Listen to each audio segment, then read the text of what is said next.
cicatriz que aprende a sorrir é, na verdade, mais do que uma cicatriz. É força. E hoje nós vamos conversar sobre fissura. Fissura lábio-palatina. E olha que honra poder fazer a conversa de hoje com uma pessoa que, além de eu poder chamar de doutor, eu posso chamar de meu amor. Nossa. Doutor Gustavo Lara Shoa. Que honra minha poder conversar com você sobre um assunto que acabou sendo um elo de ligação, inclusive, para nós estarmos hoje. Né? Exatamente. Foi como eu falei para você, um processo de transformação de vida acontece aí dentro. Gostoso, né? Espetacular. Boa noite, Thaís. Boa noite. Obrigado pelo convite. Eu que agradeço. Fiquei muito feliz de estar participando do seu podcast hoje. E vamos que vamos. Vamos falar sobre algo que eu gosto muito, mas antes, para não deixar a oportunidade passar, eu peço para vocês que gostam de estar assistindo podcast, que se inscrevam lá no canal, ativem o sininho, que coloquem um like, que compartilhem, principalmente porque a informação ela precisa chegar para as pessoas e você pode ser uma fonte para que essa informação chegue para um amigo seu, para alguém que está precisando desse tipo de conteúdo. E nós vamos falar sobre fissura. E aí, quando eu tive a oportunidade de conversar com um colega que trabalha na área também, ele fez como se diz, uma brincadeira que eu achei espetacular. Eu falei para ele assim, eu acabei gostando muito da fissura, quando eu entendi o que era, ele disse, todo mundo acaba conhecendo e acaba sendo fissurado pelo assunto. E automaticamente é bem isso. E aí, assim, para que as pessoas que não entendem o que é a fissura lábio-palatina, do que se trata? Bom, a fissura lábio-palatina é uma deformidade congênita, né? Quer dizer, ela se forma, né? O problema estrutural acontece durante o período embrionário, né? Mais especificamente ali nos primeiros 3 meses, desde a concepção, né? Uhum. Onde começa a formação do bebê e ele termina essa formação próximo ali das 12 semanas. Dali então ele começa uma fase de desenvolvimento e a fissura ela acontece como um pequeno defeito, né? Provocado por N fatores, pode ser genético como ambiental. Ou a soma dos dois dele. Ou a soma de ambos, sim. E que muitas vezes pode ser até descoberto durante a gestação, através do ultrassom, ou algumas vezes uma surpresa na hora do nascimento.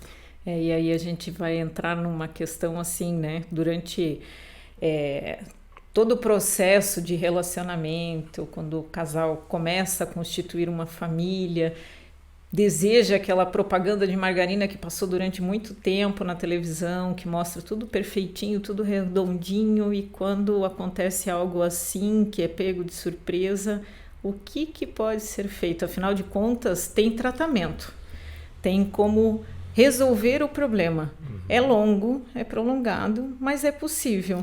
E aí, quando aquela mãe que não foi nem um pouco instruída e ela se depara com uma situação dessa, qual é o primeiro passo que ela deve ter? Eu acho que a primeira coisa é entender que um dos objetivos de hoje, de eu estar aqui, é para evitar a surpresa.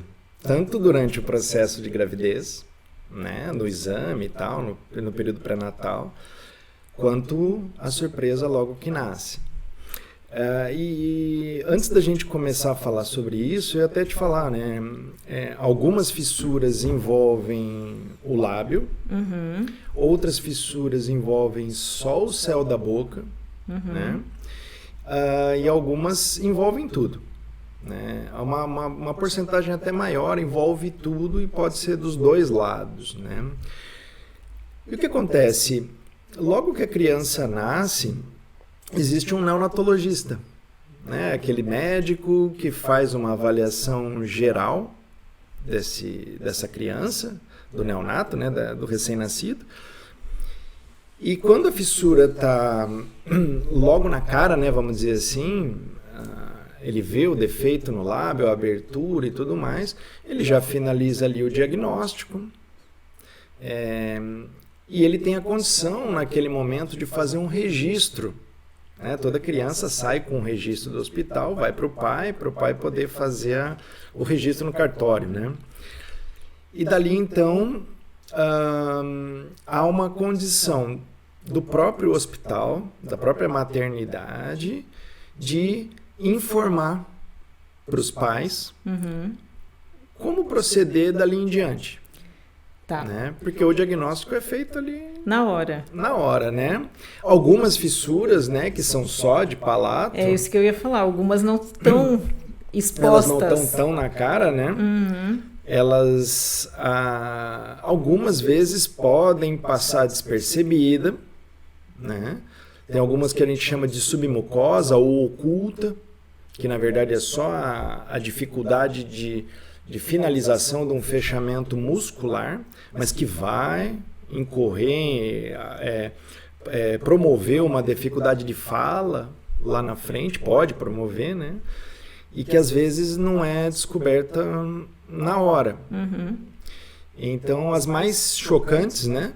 Essas são descobertas no momento e acabam dando oportunidade para a evolução de um bom tratamento. E o Brasil tem condições boas desse tipo de tratamento, não territorialmente, não todo. Sim, não, mas aí eu sou obrigada a fazer menção porque existe uma equipe fantástica que faz um trabalho espetacular aqui no município de Joinville.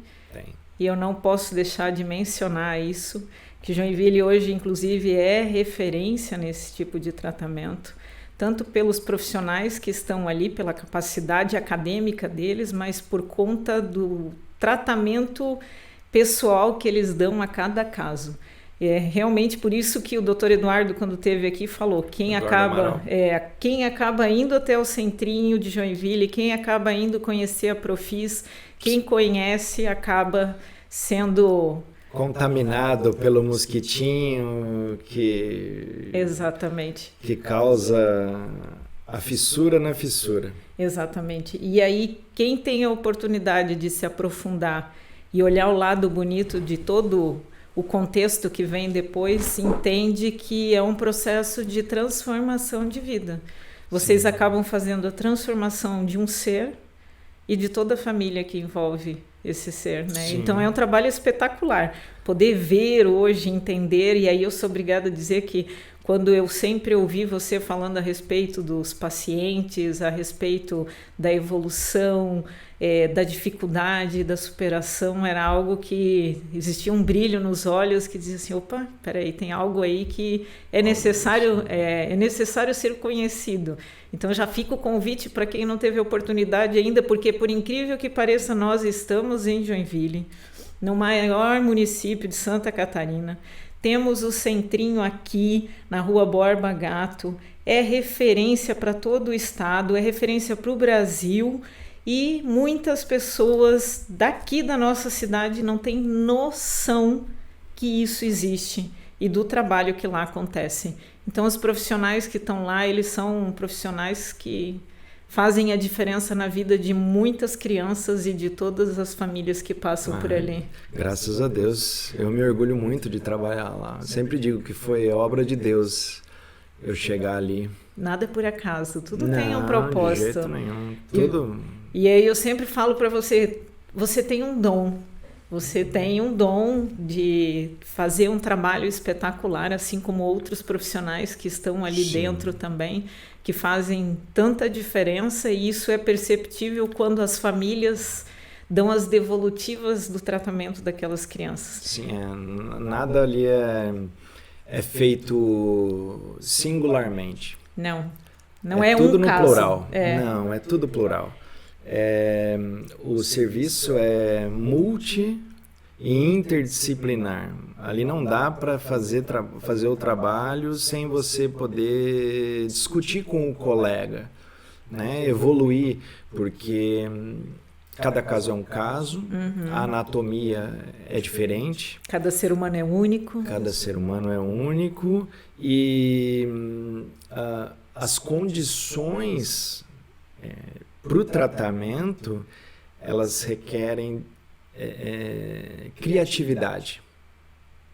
Para poder atender a necessidade daquela... As necessidades de todo mundo, do jeito que eles querem. Alguns estão muito mais preocupados com a fala, outros estão preocupados com a estética, outros não têm condições funcionais. É incrível, porque uma das coisas que me fez perceber todo esse processo e quanto que ele era importante, primeiro, números. Vou falar uma condição de comparativo. Hoje nós temos no Brasil uma média estatística de um paciente, uma pessoa nascida com síndrome de Down para cada 700 nascimentos. Tá. Com fissura lábio-palatina, nós temos 1 para 650. Nossa, tá aí uma informação que eu não tinha conhecimento. Por isso que eu falei para você, eu ainda vou te falar uma outra coisa para você pensar um pouquinho mais durante o que a gente tá conversando. E você tem muito mais informação sobre isso, sobre a síndrome de Down, do que muitas vezes sobre a fissura lábio-palatina. Sim. Né? As duas se mostram no rosto. Né? Óbvio que eu não estou querendo comparar as diferenças congênitas, não nada a ver, mas você enxerga pelo rosto também. Uma realmente tem uma questão intelectual envolvida, que é a síndrome de Down, e outra não. Algumas vezes não. Sim, algumas têm. É isso que eu ia falar. Às vezes tem as duas coisas. 90% das fissuras são de casos isolados, mas existem os 10% que têm associações com anormalidades, vamos dizer assim, a gente chama de anormalidades correlatas. Né? Então, primeiro esse número, para a gente poder raciocinar a respeito do que a gente tem quando a gente está andando pela rua. Né? Sobre o todo. Sim, até é importante quando a gente fala dessa questão de números, porque os números eles não mentem. Então você chama atenção para o fato de que existe um trabalho maior, inclusive de divulgação em relação à criança que nasce com síndrome de Down. E até pouco tempo atrás houve uma luta grande e agora... Para que isso tomasse corpo. Exatamente. Agora saiu, né, a data que oficializa essa questão, porque precisa ser falada. Ela precisa ser debatida. Então, exatamente. Tem que estar em pauta. Tem que estar em pauta. Tem que estar à vista. As pessoas precisam enxergar também. E daí você na tua última colocação, né? Eu falei, primeiro eu quero colocar números, né? Depois eu quero colocar, em seguida eu falei assim, não, tenho mais uma coisa, que é a questão do sentimento, né? O tratamento é longo. Super longo. Né?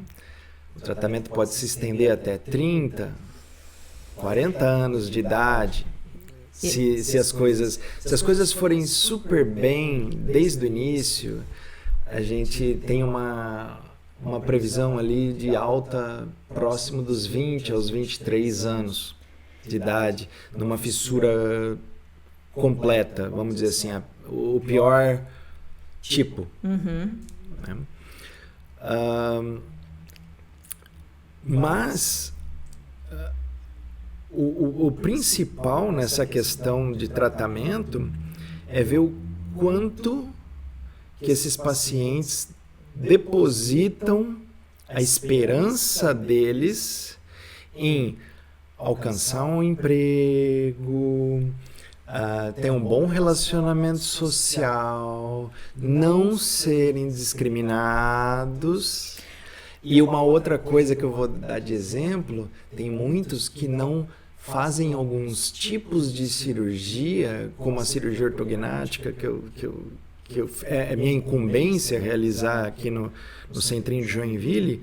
Por exemplo, eles não fazem, as mulheres, né, falam assim, eu não quero fazer, eu quero fazer só antes de eu ficar grávida, porque eu não quero que o meu filho, ou eu quero fazer antes do meu casamento, eu não quero casar ainda sem essa correção. Antes de terminar todo o tratamento. As pessoas... Isso é uma coisa que me tocava muito, principalmente em relação a ver as mulheres e verem quanto que elas queriam serem conhecidas esteticamente como elas deveriam ser.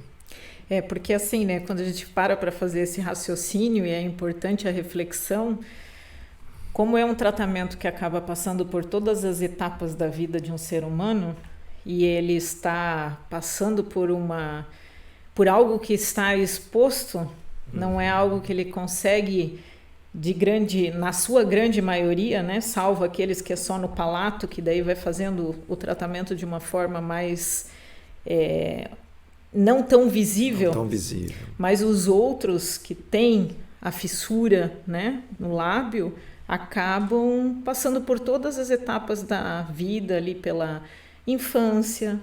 E aí eu conversei com uma menina, hoje ela é psicóloga, lá em São Paulo, nós conversamos por rede social, pelo Instagram, e ela falou, eu sofri muito preconceito, muita discriminação, muito bullying durante a minha época, na minha infância, durante a minha adolescência, porque naturalmente existem questões que estão sendo formadas e o ser humano está passando por aquilo. Agora, quando você tem algo ainda que é diferente, e muitas vezes é desconhecido pela parte da população, até pela falta de divulgação e de trabalho em relação a isso, acaba tendo esse tipo de questões. E essa moça em particular, ela acabou optando em fazer faculdade, ela fez todo o tratamento, e ela acabou fazendo faculdade de psicologia e tem grupo de apoio, inclusive, para pessoas pacientes, exatamente, que passaram pelo mesmo que ela.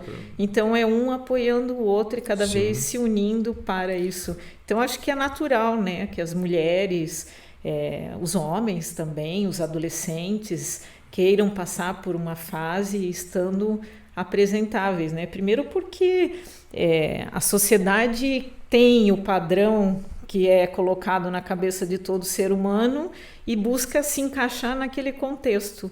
E aí você precisa lidar com isso com muita sabedoria. Mas o importante disso tudo é que tem tratamento, né? Sim.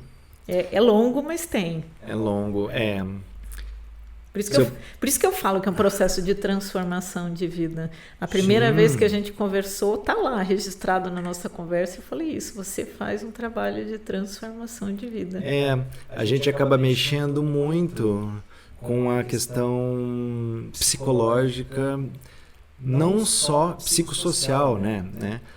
A questão não só do paciente, mas de toda a família dele. É uma estrutura. Existiam professores meus que falavam a seguinte frase: a labioplastia, né, a queiloplastia, tecnicamente falando, ela é uma cirurgia psicológica, né, porque a mãe vê a criança com aquele problema. Apesar da questão funcional, questão de dificuldade para mamar e tudo mais, falta de orientação, o que ela precisa? Ela precisa deixar de enxergar aquela abertura no lábio, né? E ela procura, ela vai atrás. E muitas vezes a gente não pode operar o quanto antes. Tudo tem uma etapa correta. Tudo tem uma etapa a ser cumprido. A criança precisa engordar um pouquinho, ficar apta para anestesia geral, tudo isso, né? E daí como é que você vai falar para a mãe? Olha, mãe, precisa esperar 3 a 6 meses ali para poder fazer a primeira cirurgia. Aqueles meses parecem eternos. Eternidade. Até porque, né, quando a família tem um filho, qual é a tendência? Querer mostrar. Isso. Mostrar para os outros. Os amigos querem visitar, eles querem estar junto, eles querem estar vendo. Então, você lidar com aquilo é realmente uma cirurgia que acaba mexendo com o psicológico da família. De todo mundo. Porque quando a gente tem a orientação inicial, né? A enfermeira, fonoaudiólogo, né? O enfermeiro, o fonoaudiólogo, eles têm, a partir de um bom treinamento, eles sabem como orientar a mãe a ajustar a mamada, aqueles que não podem usam algumas mamadeiras especiais. Bom, você já viu, né? Como é que são essas mamadeiras. Né? E tudo, existe um método. O problema é como a mãe vai chegar naquele método e quem vai acolher a mãe, o pai, para explicar e acalmar. E dizer, tranquila. Fica tranquila, vai acontecer tudo no seu tempo. É porque o ser humano ele é imediatista, ainda mais quando se trata de algo, ou melhor, de alguém, daquela pessoinha que você tem ali do teu lado, que você criou todas as expectativas, então você deseja que o quanto antes ela supere tudo aquilo para poder ter uma vida plena, e ela vai ter. Vai. Digo, com o tempo certo, né, com uma certa paciência, mas ela vai ter. Agora, vamos voltar lá um pouquinho só para fazer uma reflexão a respeito dessa do início disso tudo. A mãe que consegue descobrir durante o processo gestacional que ela está, né, com uma criança que está desenvolvendo ali, que já está com a fissura, ela já vai ter um acompanhamento, porque o médico já vai estar dando uma orientação. Mas existem muitas mulheres ainda na nossa sociedade que muitas vezes não vão fazer o acompanhamento né, e acabam indo só para a maternidade, ou às vezes nem sabem que estão gestando e quando nasce a criança. Hoje, né, vamos pisar no teto de vidro agora. Hoje, todos os hospitais, todas as maternidades, todas as clínicas, os profissionais que estão aptos a realizar um parto, eles estão orientados ou eles têm preparo suficiente para poder identificar e dar o mínimo de orientação para essa mãe, para ela saber qual é o primeiro passo que ela tem que tomar. Vamos pensar numa pessoa que não tem acesso, como muitas outras que têm um conhecimento, que têm acesso. Vamos pensar naquelas famílias que estão lá no interior, bem humildes, bem simples, que se deparam com uma situação e muitas vezes não tem nenhum hospital perto da casa delas, elas precisam se deslocar, e, enfim. Ainda existe isso. E como essa pessoa que está lá, que está tendo esse primeiro contato, como é que ela é orientada? Existe esse tipo de orientação na sua grande maioria?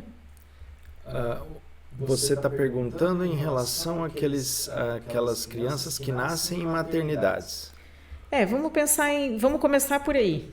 Aquelas que nascem em maternidade. Porque assim, vou trazer Você está querendo dizer daquelas que nasceram sem um acompanhamento mesmo? Sem acompanhamento então mesmo. Vamos colocar nos dois pontos de vista. Né? A criança que nasce, vamos colocar de uma forma geral, né? De uma forma a informar. A criança que nasce dentro de uma maternidade, independente se ela é do SUS, se ela é privada, convênio, enfim, pequena, grande, ela tem que passar por uma, entre aspas, né, uma inspeção, vamos dizer, colocar assim, né, uma palavra bem, uma inspeção de um médico que normalmente é o neonatologista. Uhum. É um pediatra neonatologista. Ele vai avaliar aquela criança. Como eu disse, o que está mais à vista, da fissura especificamente, ele vai fazer o exame, ele tem que fazer alguns exames específicos, olhar a boca, enfim, né? Fazendo esse exame e conseguindo o diagnóstico ali, observar a dificuldade o problema estrutural, né?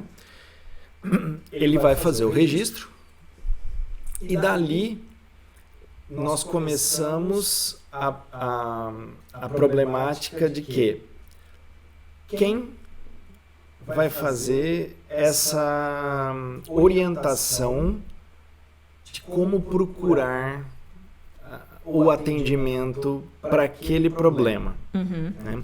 O que a gente observa quando a gente pega as estatísticas do DataSUS, que é vamos dizer assim, o site do governo hoje que nos mostra os dados, é que o número de crianças com fissura perante os nascidos vivos aqui em Santa Catarina, ela tem um registro.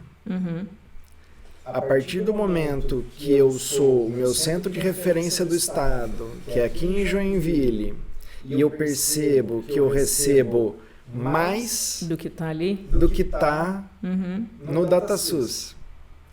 E, além disso, eu comparo o meu atendimento com o que é a estatística média, que é 1 para 650 nascidos vivos aqui em Santa Catarina, eu percebo que há um déficit, né? O que o governo agora nos mostra, o número que o governo nos mostra, está aquém daquilo que eu estou recebendo. Se isso está acontecendo lá na maternidade ou por uma questão de falta de informação, eu não consigo te dizer ainda. Né? Mas existe esse registro, né?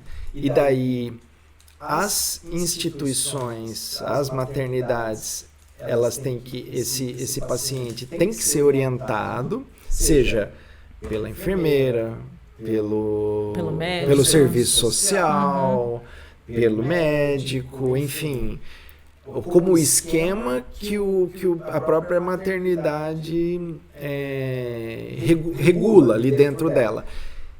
E daí vai falar assim, olha, você vai procurar, nós já podemos até fazer um encaminhamento para o serviço de referência, que é o centrinho. É isso que eu queria saber. Digo, o primeiro passo, independente se eu recebi orientação ou se eu não recebi de orientação, é ir para o centro de referência. Isso, por enquanto sim. Tá. Né? Então, existe uma confluência ali, né, de necessidades entre informação e regulação de como isso deve fluir. O que eu posso te dizer? Hoje nós temos 295 municípios em Santa Catarina. Quando eu entrei no Centrinho, há 16, 17 anos atrás, o que a gente percebeu é que nós só recebíamos pacientes, só não, né? Mas a gente recebia pacientes de 264 municípios. E uma das minhas indagações ali no começo, conversando com o serviço social, era, qual que é o menor município de Santa Catarina? Quantos mil habitantes tem? E daí eu comecei a pensar, eu falei assim, não é possível que não tenha nascido uma criança com fissura lá. Peraí, a gente tem que começar a expandir a informação. Como que a gente faz isso? Bom, o trabalho foi indo e nós começamos a contactar claro, com toda a equipe, não sou eu, tá? Mas uma forma de explanar, né? Nós começamos a contactar as secretarias de saúde de todos os municípios, uma por uma. Olha, funciona assim, assim, assado. Quando vocês tiverem os registros, esses pacientes têm que ser contactados. Eles têm que receber a informação. Eles têm que saber qual é o passo que eles têm que dar. Agora, se a criança não nasce no ambiente hospitalar, aí eu já não vou. Aí se perde a questão do que eu falei da confluência, que é a regulação com informação. Aí nós estamos lidando só com a informação. E ainda acontece muito disso. Sim, eu imagino. Porque tem muitos municípios que ainda estão precários nessa área e às vezes por questão de cultura, principalmente as pessoas no interior têm uma tendência a não estar tão abertas para esse tipo de situação e acabam passando despercebidos. E aí isso tudo me trouxe uma reflexão, porque quando eu era mais nova, ali em Campo Alegre, na família, né, no espaço onde a família tinha um sítio, havia uma pessoa lá que tinha fissura. Eu digo tinha porque realmente hoje ele não está mais aqui. E ele começou a ter um atendimento, um cuidado a partir do momento que o meu pai se propôs a trazê-lo para cá, porque até então a família não tratava aquilo, não acompanhava aquilo, porque ou não entendia, não sei porque eu nunca perguntei para os pais dele, mas os pais eram extremamente humildes em todos os sentidos e você via que faltava muito conhecimento. Então ele era visto de uma forma que hoje lutamos muito para que não aconteça mais. Mas ele tinha dificuldade de fala, mas ele fazia tudo, ele tinha o trabalho, ele tinha. Mas quando adulto, ele ainda era aberto. Ainda tinha, não era bem aberto, mas tinha uma leve abertura no lábio. Uma leve abertura no lábio. Tinha dificuldade de fala? Sim, muita dificuldade. Não conseguia falar. Praticamente dificílimo de entender o que ele estava falando. Ele tentava se comunicar, mas era bem difícil. Então a gente, né, assim, por isso que eu quis saber, assim, se todos os ambientes hoje, então todos os ambientes hospitalares devem estar preparados para poder fazer um encaminhamento correto. Sim. Agora, aquelas pessoas que acabam, né, muitas vezes por questão de opção, de cultura ou até mesmo de conhecimento, acabam tendo seus filhos dentro de um ambiente domiciliar, que se depara com uma situação como essa, não tem a informação correta. Então, se acontecer algo assim e quiserem procurar ajuda, basta se dirigir a um centro de atendimento especializado. Hoje eu acho que o mais correto e de forma mais efetiva é procurar a Secretaria de Saúde do seu município. Veja bem, a partir do momento que ele procura o posto de saúde, ele está na base. Mesmo que ele tenha que voltar ao posto para ser encaminhado formalmente, né? Mas talvez a informação ainda não tenha chegado de forma concreta ou regulada, como eu falei para você, lá no posto, ali para o profissional do posto. Lembrando que existe dentista, médico no posto, normal. Não quer dizer que eles sejam melhores ou piores ou desinformados. Não é isso. A questão é que a informação ainda não é tão... Não é tão divulgada. Não é tão divulgada. Como eu falei ali no começo, eu falei da síndrome de Down. Hoje... Você, pela televisão, você consegue ver e depois olhar para um filho de um primo que nasceu, alguma coisa, e pensar a respeito, mesmo que não tenha sido diagnosticado. E hoje você tem internet para poder te ajudar. Para aqueles menos favorecidos em relação à procura de tratamento, como, aqui eu falo por Santa Catarina, procurar as secretarias de saúde hoje pode ser muito efetivo, exatamente pelo trabalho que foi feito de levar a informação para aqueles profissionais de emprego estatutário, serviço social, que estão lá dentro e permanecem, né? Não, e até é importante porque a partir do momento que eles procuram a Secretaria de Saúde do município deles, como às vezes, como na grande maioria os municípios eles não têm um centro de atendimento especializado, eles são encaminhados. Isso é importante falar. Sim. Porque o próprio município, quando a família não tem condições, né, faz o transporte dessa família para ela poder estar aqui fazendo o atendimento. É importante falar isso. É importante trazer isso, porque, né, vamos pensar assim, eu não tenho condições financeiras. E aí eu me deparo com uma situação que eu preciso me deslocar até Joinville e eu não tenho dinheiro para... Eu não tenho nem carro. Como é que, né? Sim, como é que funciona? Esses pacientes, eles vêm uma primeira vez, segunda vez, seja por encaminhamento ou de forma particular, para chegar ao centrinho. Ele vai passar pelo serviço social, vai fazer o cadastro.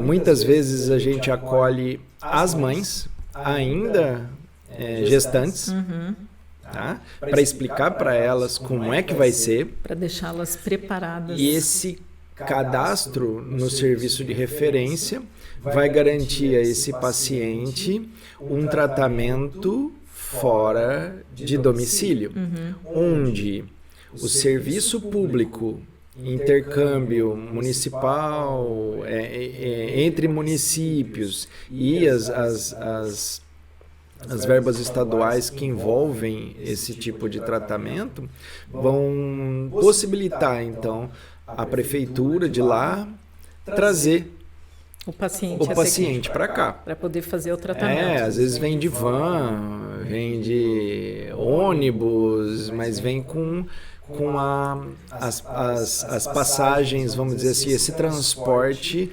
garantido. O auxílio está prestado. O auxílio está prestado. E aí, assim, né, não posso deixar também de fazer a menção aqui ao nome da Rose, o nome do Josué. E existe ali, ao lado do Centrinho, a Profis, que é um espaço espetacular, que nada mais é do que a união dos pais, né, que faz pacientes, aqueles que são simpatizantes. E funcionários. É o coletivo ali. É o coletivo. É o coletivo de pessoas que visam um bem comum e lutam para garantir com que o serviço continue sendo realizado com excelência. Qualquer um pode ser associado à Profis, mas a partir do momento que você é pai, você é paciente ou você é funcionário, você já é um associado automático. Mas você pode ir lá, pode contribuir de diversas formas, aliás, diversas formas. Inclusive, uma delas é através da camiseta.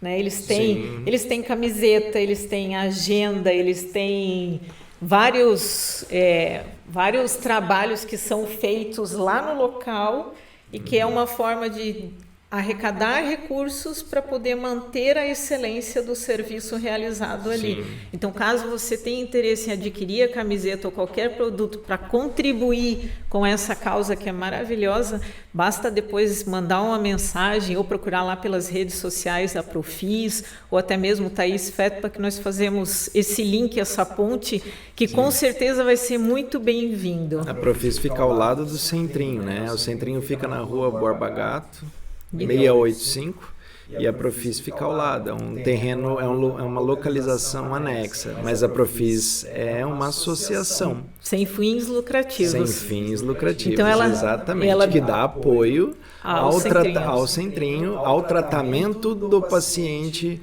com fissura lábio-palatina. E aí aqui eu posso fazer uma fala, sem problema nenhum, de que muitas vezes a Profis é o braço que ergue o Centrinho, que mantém com que muitos pacientes tenham a oportunidade de poder fazer o seu tratamento no tempo certo, no tempo correto. A Profis acolhe muitas vezes a família, proporciona alimentação, vestuário, tudo aquilo que precisa com muito carinho. E aí a Rose está lá acolhendo essas famílias de braço aberto. Eu digo, a Rose é uma mãe ali dentro. A Rose é o braço direito e esquerdo. Exatamente. E a Profis faz um trabalho espetacular. E também fica aqui, né, a oportunidade para os empresários, para aqueles que têm vontade de contribuir com essa causa de forma mensal, de estar lá fazendo com que esse trabalho cada vez mais seja referência e tenha a valorização que ele precisa ter e todo o mérito de reconhecimento. Você pode ser um parceiro dessa causa. Não. E tem mais uma coisa que eu sempre gosto de falar, assim, né? A fissura, ela tem a questão genética e ambiental. Não, ambiental quer dizer o quê, né? Ela pode ser causada por o excesso de álcool, fumo, algumas doenças metabólicas, né? Como diabetes e tudo mais. É claro, não existe, ela é multifatorial, né? Ela não vem só de uma única causa ambiental, a gente não consegue definir plenamente qual que é, mas o fator genético está envolvido em 30%. Então ela não escolhe classe social. Isso é interessante falar. É super interessante. Apesar de 70%, em torno, né, essa porcentagem, ser ambiental e questões sociais, como desnutrição e tudo mais, ajudem a causar mais essa deformidade, o genético está envolvido. E depois, se a gente puder, eu vou querer falar um pouquinho sobre a questão de prevenção, para vocês entenderem para você entender, né, como é que o pessoal entender como é que funciona essa prevenção. Mas quando pega na própria família e essa família tem condições financeiras, ela começa a repensar sobre aquilo que ela pode promover, como que ela pode ajudar. Algumas não. E aí, assim, é uma coisa mas muitas repensam. Que acaba acontecendo muitas vezes com o ser humano. E, infelizmente, eu começo a me preocupar ou conhecer uma determinada causa quando ela faz parte de mim. Da minha vida, né? Quando atinge alguém próximo a mim. E, na realidade, o exercício de se colocar no lugar do outro deveria ser feito todos os dias. Quando eu conheci a Rose e o Josué lá na Profis, nós falamos sobre fazer a divulgação do espaço. E aí foi bem na época da pandemia, nós estivemos lá na Câmara de Vereadores fazendo uso da Tribuna Livre, fazendo uso da palavra. E você eu fui. Usou a palavra. Com muito orgulho eu tive a oportunidade. Me encheu de orgulho e encheu de orgulho muita gente. Eu tive muito orgulho de poder estar lá representando algo que realmente me encanta e pensar que durante toda aquela etapa em que as pessoas estavam desesperadas para deixar de usar uma máscara por conta da pandemia, estavam agoniadas e reclamando, um grupo de pessoas estava agradecendo por poder estar escondendo o seu rosto. Então, a partir desse simples exercício que a vida trouxe para a gente, né? Porque a pandemia veio para tocar todo mundo e se espera que o ser humano tenha aprendido para evoluir agora e não para retroceder. Mas a partir desse simples movimento você já consegue imaginar o quanto deve ser difícil, né? Mas eles são exemplos, porque eles são superação todos os dias.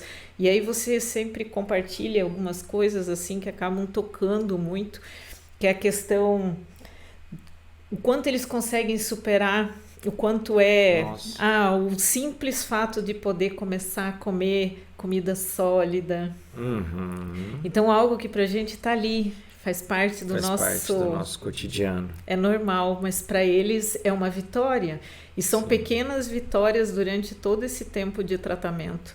Então, é espetacular. Por isso que eu convido todo mundo a conhecer essa causa e se fissurar, né, no ambiente da fissura. Sim, sim.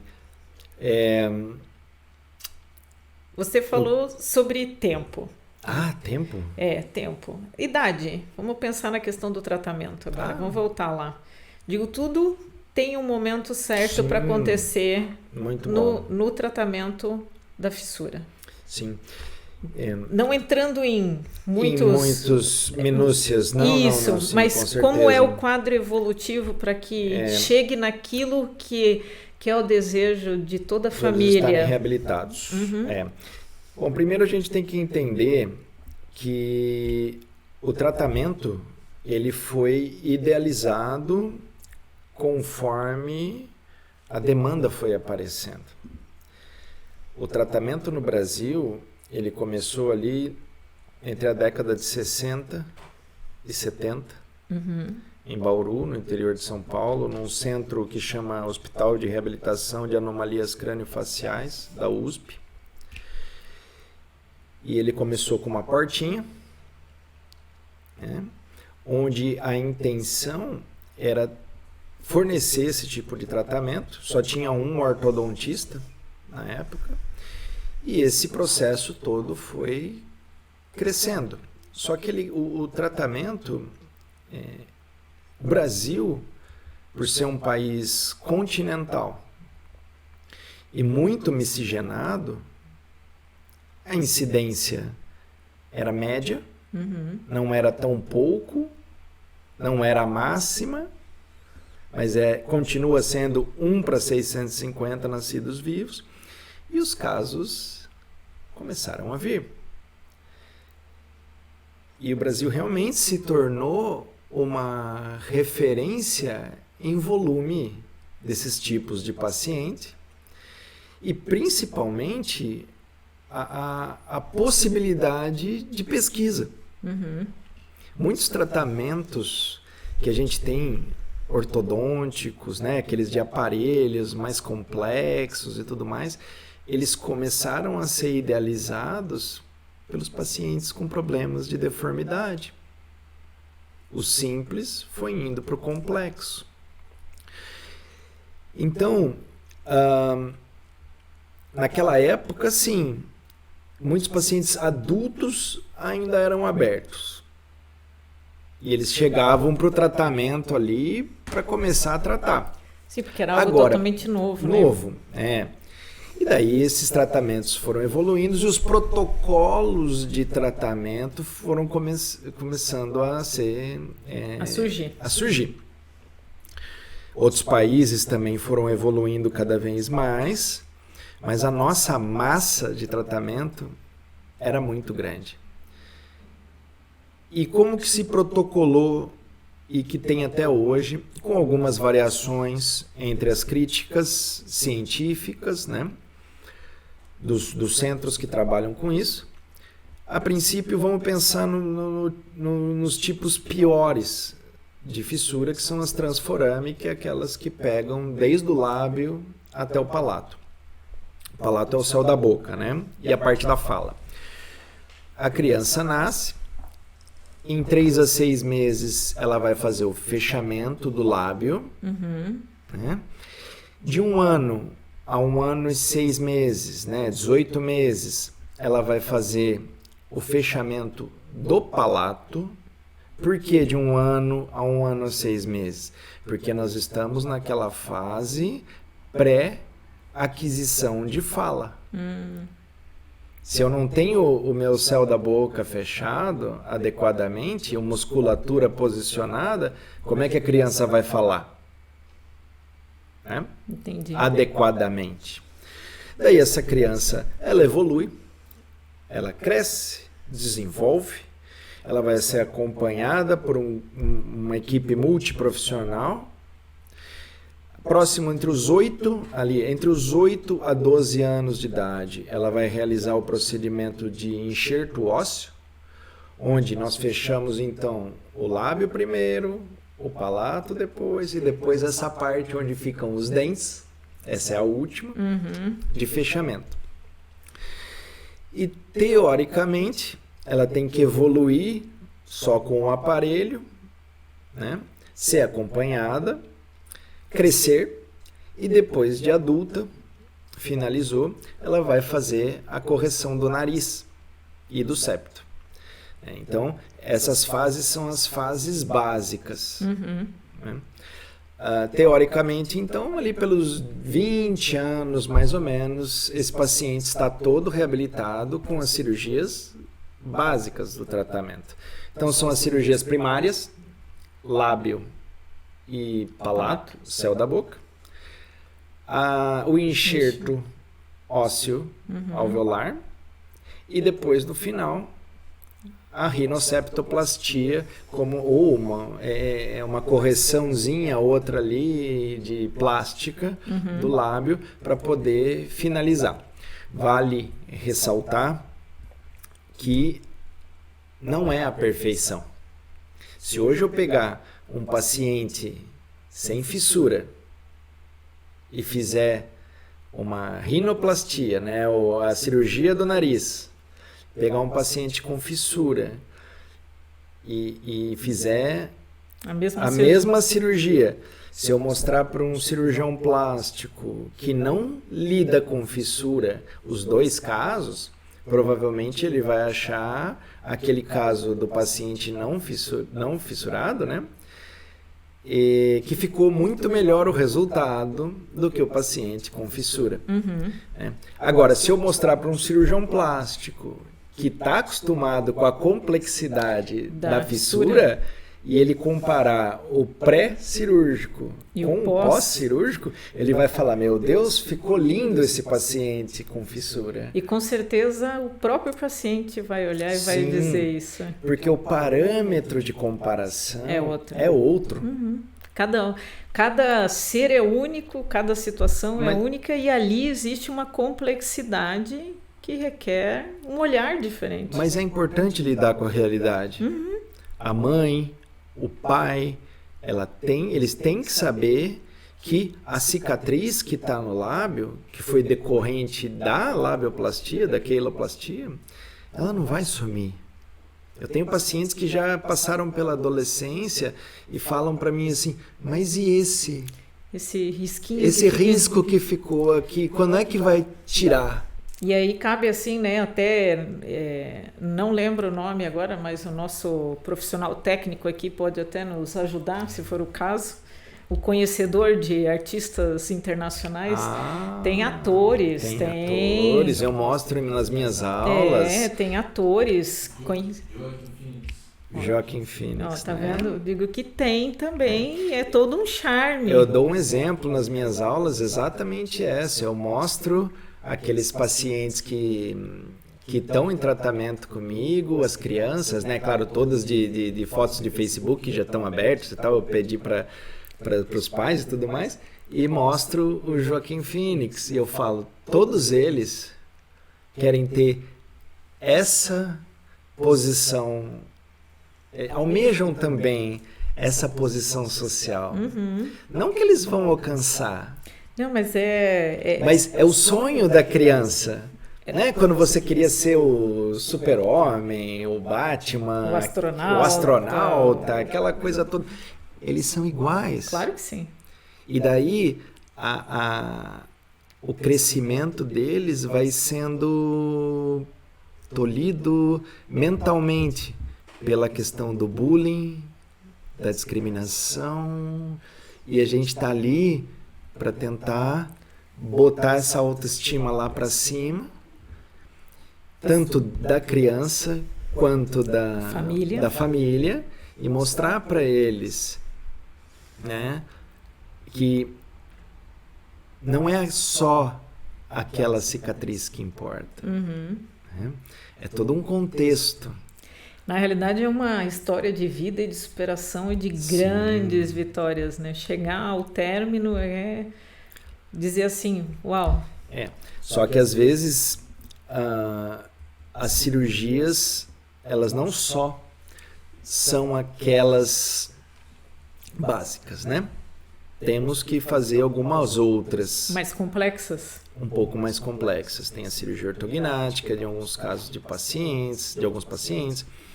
temos reenxertos. Alguns enxertos que são feitos não ficam do tamanho correto até a vida adulta, precisa reenxertar. É importante dizer que acontece às vezes rejeição. Pode acontecer rejeição. Precisa... Isso tudo é informado, né? Isso não quer dizer... Eles são ótimos pacientes. As famílias normalmente são ótimas, porque elas entendem. Não porque elas estão no SUS, não. Porque elas recebem tratamentos excelentes. De qualidade. É por isso que eu falo, né? Eu falo daquilo que eu conheço. E hoje eu conheço o Centrinho aqui de Joinville. E hoje o Centrinho de Joinville, ele é reconhecido justamente por esse diferencial. O tratamento é diferencial. Sim. O acolhimento, o cuidado. Então, a pessoa se sente em casa. Em casa. Eu não estou desamparado ali. Tem uns que acabam, tomam alta e passam lá praticamente de mês em mês, porque fizeram a vida toda aquilo. Tá dentro deles, é a história deles. É a história deles, eles falam isso. É um segmento da casa deles. A gente conhece quase todo mundo pelo nome.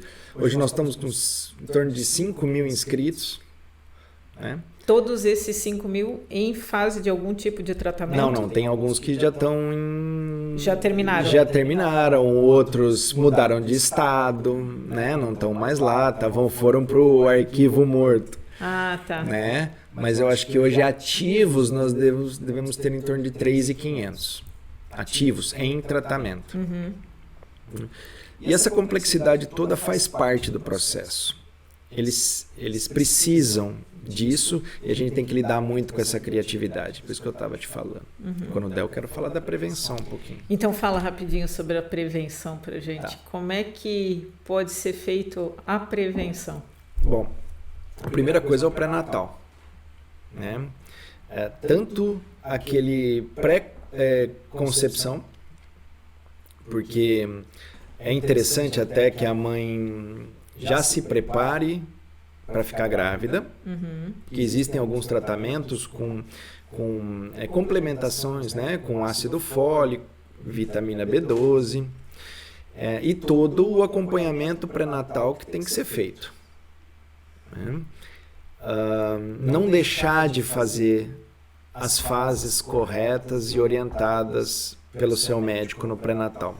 Essa é a prevenção, que inclusive está no site do Ministério da Saúde, como prevenção primária. Bom, aconteceu.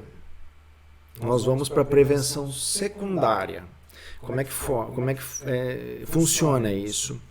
Esses centros maiores, principalmente, tem sempre, e faz parte das orientações do Ministério para se abrir um centro de referência em fissura, é ter um geneticista.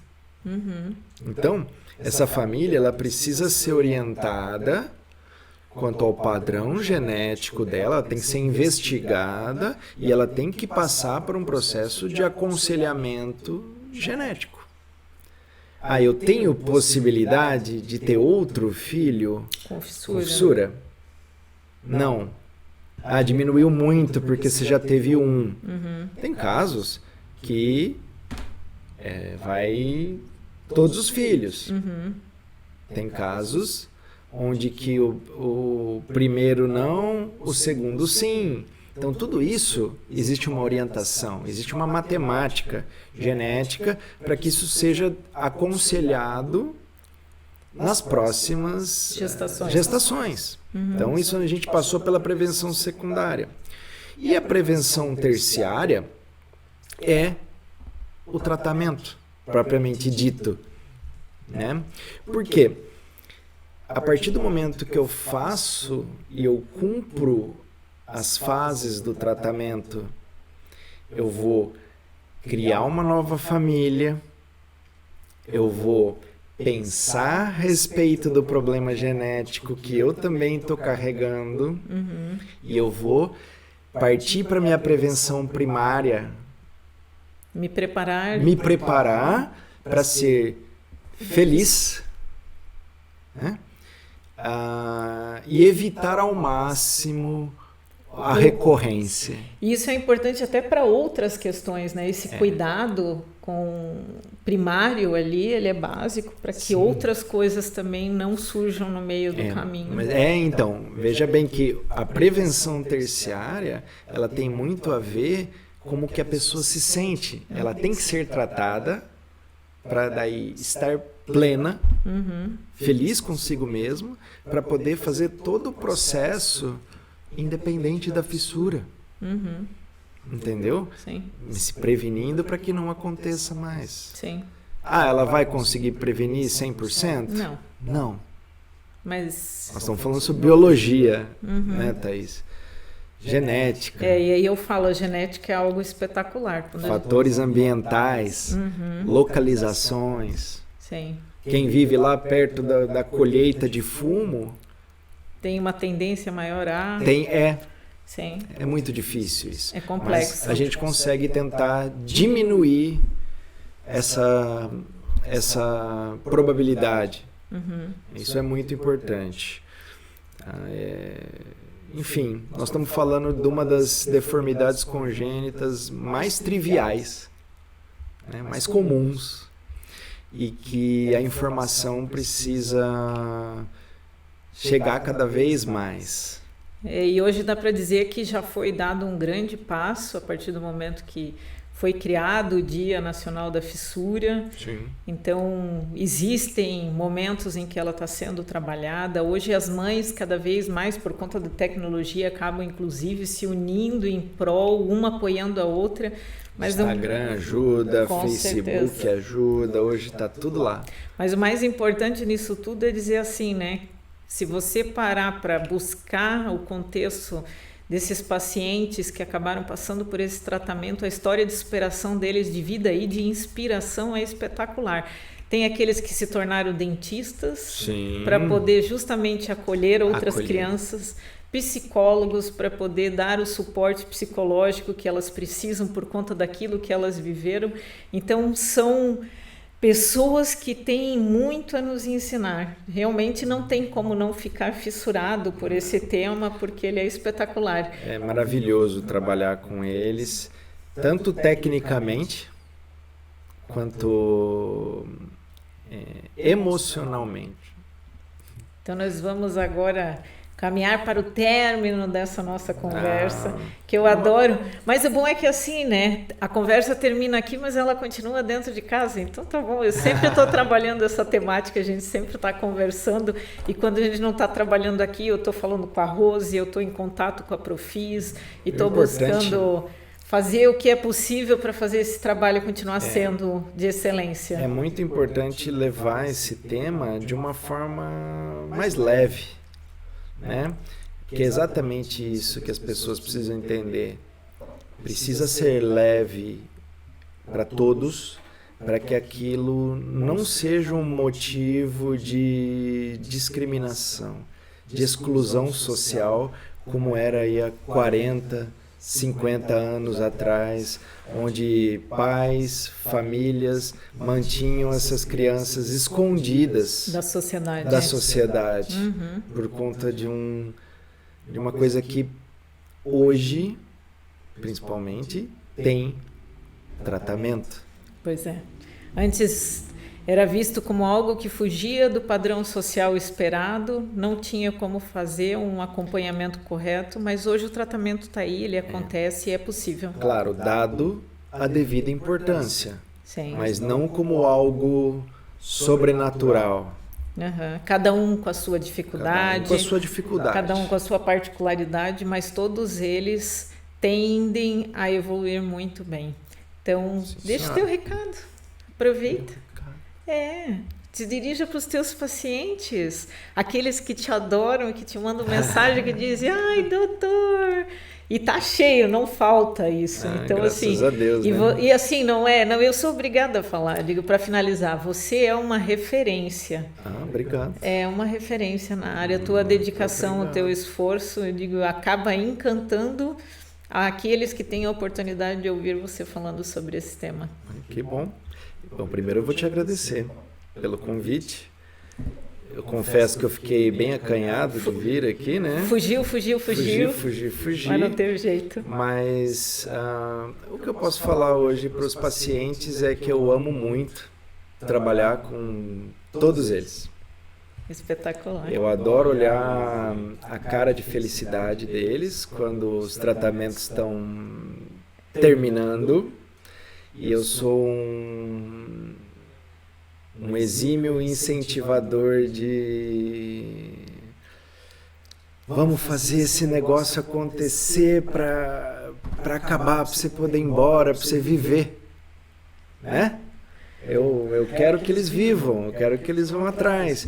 A única coisa é que eles precisam pegar esse treco aqui, ó, escovar direito os dentes, porque eu não faço cirurgia em paciente meu se não escovar direito os dentes. E aí escova não falta. Escova não falta. Eu dou escova e creme dental junto lá com a minha assistente, a Celde, para todo mundo.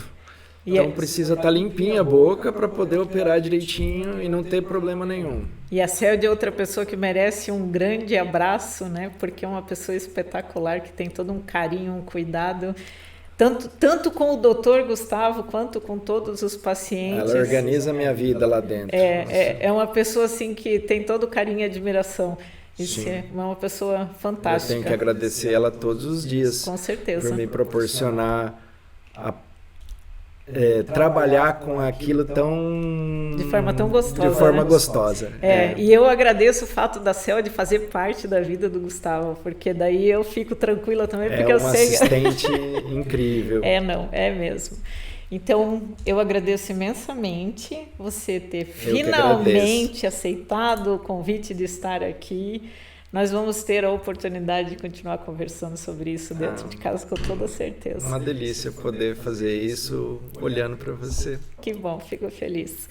Bom, fica o grande recado a todos vocês do quanto é possível fazer um processo de transformação. Então, onde não se enxerga muita possibilidade, acreditem, existe tratamento, existe a luz para esse sorriso lindo que vocês estão buscando, existem histórias inspiradoras, basta vocês procurarem um pouquinho, e é importantíssimo que a comunidade, e aí eu digo assim, todo o estado de Santa Catarina tem a oportunidade de vir conhecer o Centrinho, de estar apoiando a Profis, que é um trabalho de excelência. Já passou por momentos em que pessoas tiveram interesse de estar fechando as portas desse ambiente, mas daí os pais e os profissionais lutam com unhas e dentes para que aquele lugar permaneça, e é assim que ele vai continuar, porque nós temos hoje no município de Joinville um lugar espetacular e que merece todo o nosso reconhecimento. A todos os profissionais do Centrinho, a todos os profissionais lá da Profis, o nosso grande abraço e muito obrigada. Eu que agradeço.